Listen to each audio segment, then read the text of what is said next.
John Maynard Keynes developed the framework that dominates modern macroeconomic management and intervention.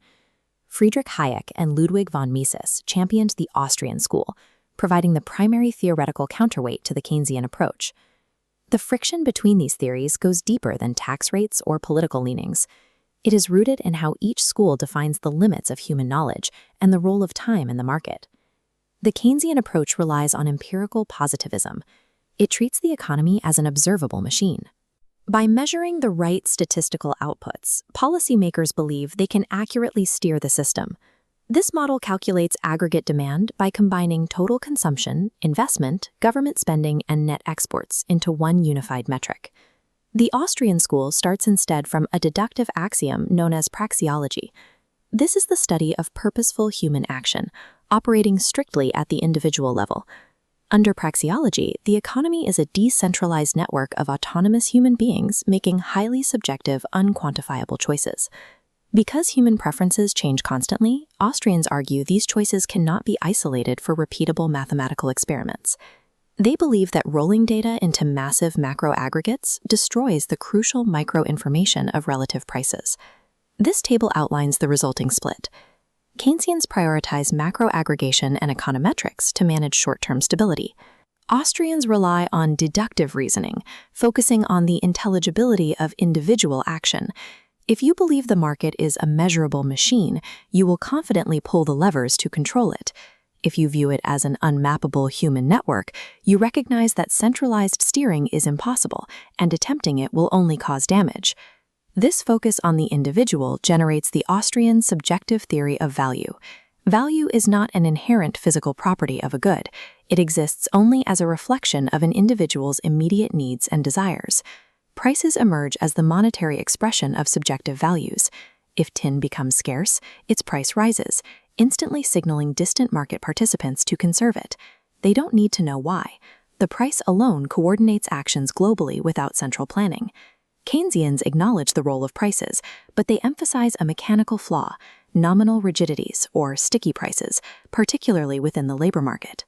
When overall demand drops, wages do not automatically adjust downward. Because prices are sticky, this imbalance forces companies to lay off workers, causing unemployment to pool in the system. Keynesians identified this stalled mechanism as a market failure, justifying government intervention to restore equilibrium.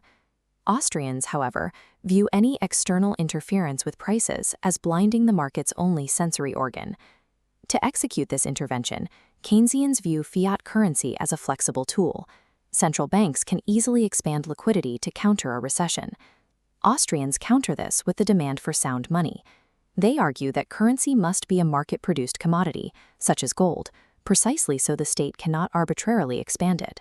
This disagreement peaks over the price of money itself, specifically Knut Wicksel's concept of the natural rate of interest. The natural rate is the equilibrium point where the supply of real savings perfectly matches the demand for business investment.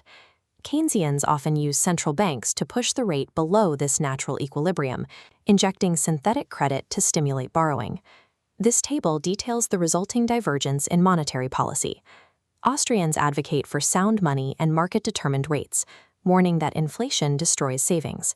Keynesians utilize fiat currency and central bank management, viewing moderate inflation as a beneficial incentive for spending. Keynesians view interest rate manipulation as the vital brake and accelerator of the economy. Austrians view it as a falsification of reality, a false signal that lies to entrepreneurs about how many physical resources actually exist. These differing axioms produce entirely different explanations for the business cycle.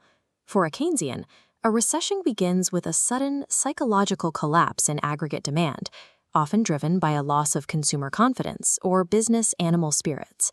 Fear prompts layoffs. Unemployed workers spend less, leading to more layoffs. This paradox of thrift shrinks total spending. To break the spiral, the state injects new government spending, replacing missing private demand and re-expanding the cycle. The Austrian business cycle theory offers a different timeline. Austrians argue the crisis does not begin with the bust. It begins years earlier with the artificial boom.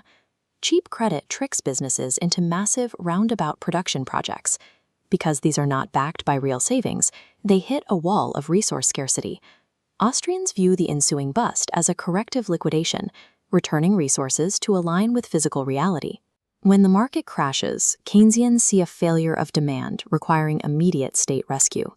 Austrians see the mathematical consequence of prior state intervention, warning that bailouts only create a fragile, zombified economy.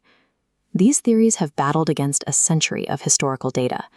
Keynesians point to the Great Depression as proof that markets can fail, requiring massive government demand management and public works to restore order.